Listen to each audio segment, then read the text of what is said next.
আমার নাম রাইয়ান কবির। আমি south east bank PLC limited সাবেক চেয়ারম্যান ও দীর্ঘদিনের সফল ব্যাংকার আলমগীর কবির এফসি এর একমাত্র ছেলে। আজ আমি এখানে উপস্থিত হয়েছি কয়েক বছর ধরে সৃষ্ট বিভিন্ন অস্বস্তিকর পরিস্থিতি, আমার পরিবারের উপর সংঘটিত অবিচার এবং সাউথ ইস্ট ব্যাংকের সাম্প্রতিক প্রশাসনিক বিশৃঙ্খলা সম্পর্কে আমার অবস্থান পরিষ্কার করে জানানোর জন্য। আমার বক্তব্যে কয়েকটি খণ্ডে বিভক্ত।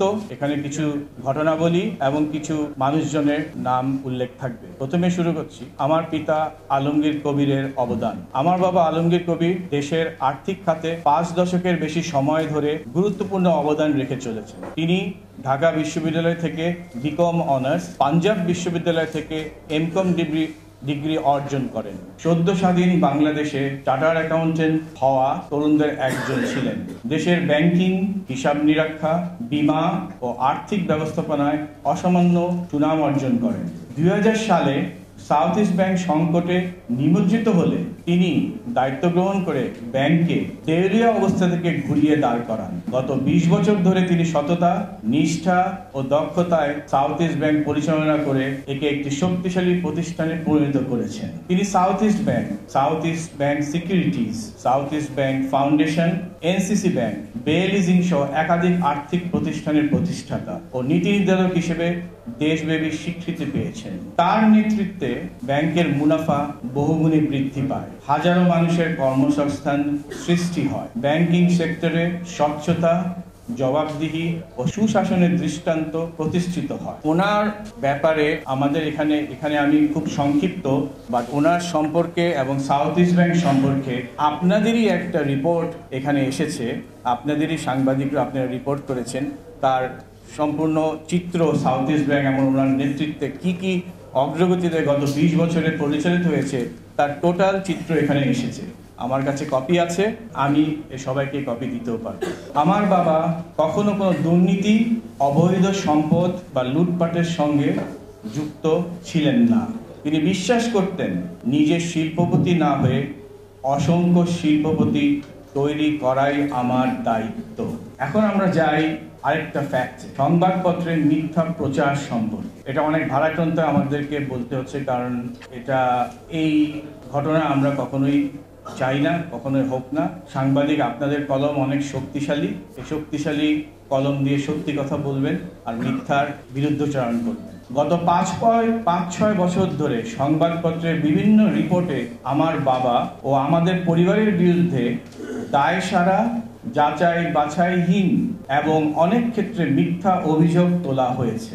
এসব অপপ্রচারের পেছনে কিছু ব্যক্তি ও গোষ্ঠীর অসৎ উদ্দেশ্য কাজ করেছে বলে আমরা মনে করি। আমার কাছে এসব রিপোর্টের লিঙ্ক ও নথিপত্র রয়েছে, প্রয়োজন হলে আমি সরবরাহ করতে প্রস্তুত। আরেকটা ফ্যাক্ট, আমার বোর্ড সদস্য হিসেবে সাউথ ইস্ট ব্যাংকের নিয়োগ ও অপসারণ। 2021 সালে সাউথ ইস্ট ব্যাংকের পরিচালনা পর্ষদ সর্বসম্মতিক্রমে আমাকে বোর্ডে মনোনীত করে এবং বাংলাদেশ ব্যাংক অনুমোদন প্রদান করে। কিন্তু পরবর্তীতে একটি প্রভাবশালী সিন্ডিকেট অবৈধ বোর্ড অন্তর্ভুক্তি ইত্যাদি ভিত্তিহীন অভিযোগ তৈরি করে প্রভাব খাটিয়ে এবং অপপ্রচার ছড়িয়ে আমাকে বোর্ড থেকে সরিয়ে দেয়। এরই পরিপ্রেক্ষিতে আমি বলতে চাই, এই ঘটনারই প্রতিবাদ করে আমি হাইকোর্টে রিট করি বাংলাদেশ ব্যাংক ভার্সেস রাইয়ান কবির। সেই রিটে বাংলাদেশ ব্যাংক এবং হাইকোর্টের জাজ পর্যালোচনা করে আমাকে বোর্ডে অন্তর্ভুক্তি করার জন্য রায় প্রদান করে। দুঃখের বিষয়, সেই রায়ও south east bank current board এবং ম্যানেজমেন্ট চ্যালেঞ্জ করে ভিত্তিহীনভাবে। এটা প্রতিহত, এটা পরিষ্কার বোঝা যায় যে একটা চক্র আমাকে এই ব্যাংকে আসতে দিতে চায় না। ওই চ্যালেঞ্জ মোকাবেলা আমি এখনো করছি এবং আমার দৃঢ় বিশ্বাস আমি আমার সুরায়টা পাবো।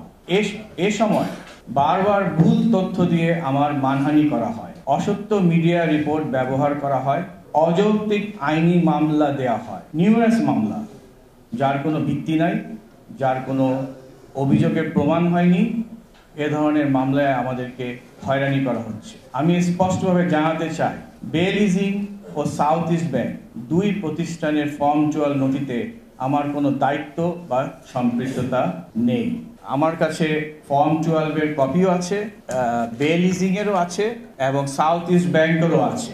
যেসব অভিযোগ আনা হয়েছে আমার বিরুদ্ধে, আমার এই প্রতিষ্ঠান দুটো প্রতিষ্ঠানে আমার সম্পৃক্ততা নেই, কোনো সিগনেচার আমি নই। তো সেই অভিযোগ কিভাবে হয় আমার পক্ষে, আমার এগেনস্টে, আমি আপনাদের কাছেই তার প্রশ্ন ছুড়ে দিলাম। অ্যানাদার ফ্যাক্ট, বর্তমান বোর্ড ও প্রশাসনিক অস্থিরতার অভিযোগ। বর্তমান বোর্ড বলতে সাউথ ইস্ট ব্যাংক। আমার পরিবারের কাছে যে তথ্য এসেছে তাতে দেখা গেছে একটি সিন্ডিকেট ব্যাংকের উপর স্বৈরাচারী আধিপত্য প্রতিষ্ঠার চেষ্টা করছে। নিজেদের ঘনিষ্ঠ কর্মচারীদের পদোন্নতি দিয়ে প্রশাসনিক কাঠামো নিয়ন্ত্রণ করছে। বাংলাদেশ ব্যাংকের অনুমোদন ছাড়া নিয়োগ কার্যক্রম পরিচালনা করছে। স্টেক হোল্ডারের অবহেলা করে গুরুত্বপূর্ণ সিদ্ধান্ত গ্রহণ করছে। 2024 সালের জুলাই আগস্টে রাজনৈতিক অস্থিরতার সময় ব্যাংকের নিয়ন্ত্রণ দখলের ঘটনাও উদ্বেগজনক। এছাড়া উদ্বেগজনকভাবে জানা গেছে শেয়ার হোল্ডারদের স্বার্থ বিবেচনা না করেই আগামী 5 বছর লভ্যাংশ না দেওয়ার ঘোষণা দেওয়া হয়েছে, যা ব্যাংকিং নিয়ম লঙ্ঘন এবং বাজারে নেতিবাচক প্রভাব ফেলতে পারে। এরই ধারাবাহিকতায় ব্যাংকের অনিয়ম যে কোন পর্যায়ে পৌঁছেছে তারই একটা উদাহরণস্বরূপ খুব রিসেন্ট, এটা 1 ডিসেম্বর 2025 যুগান্তরে এসেছে। 50 কোটি টাকা নিয়ে ব্যাংক কর্মকর্তা লাপাত্তা। এটা সাউথ ইস্ট ব্যাংকের রিপোর্ট। একটা ব্যাংকের এটা একটা ব্রাঞ্চ, এরকম আরো কিছু ব্রাঞ্চের এ ধরনের রিপোর্ট আসছে। আমার মনে হয় এই নাম্বার 50 কোটি থেকে ছাড়িয়ে 200-300 কোটি টাকাও যেতে পারে। এই ধরনের আমার বাবার 20 বছর ব্যাংকিং পরিচালনায় সাউথ ইস্ট ব্যাংকের 20 টাকারও কোনো এ ধরনের তসরুপ কোনো নিদর্শন নাই। সেখানে আজ এই পরিচালক মণ্ডলী, এই বোর্ড এবং এই ঊর্ধ্বতন কর্মকর্তাদের গত 1 বছরের ফসল এই 50 কোটি টাকা লাপাত্তা। এটার কপি আমাদের কাছে আসে, এটা অনগোয়িং, আপনারা এখান থেকে চাইলে দেখে নিতে পারবেন। তাদের প্রশ্ন, ডেপোজিটরের মানি ইজ গন।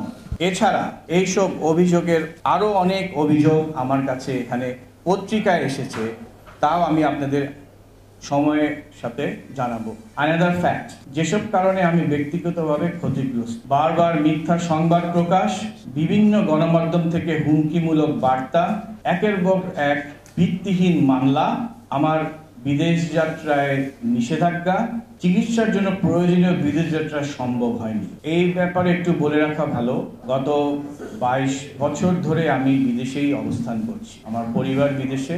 এই 5ই অগাস্ট ঘটনার পর গত বছর আমি মনে করেছি যে দেশে এখন সুশাসন প্রতিষ্ঠা করা সম্ভব। যেখানেই অবিচার, অন্যায়, জুলুম মজলুমদের উপর হচ্ছে, সেখানেই তার প্রতিবাদ করার একটা জায়গা তৈরি হয়েছে। সে কারণে আমি এসেছি।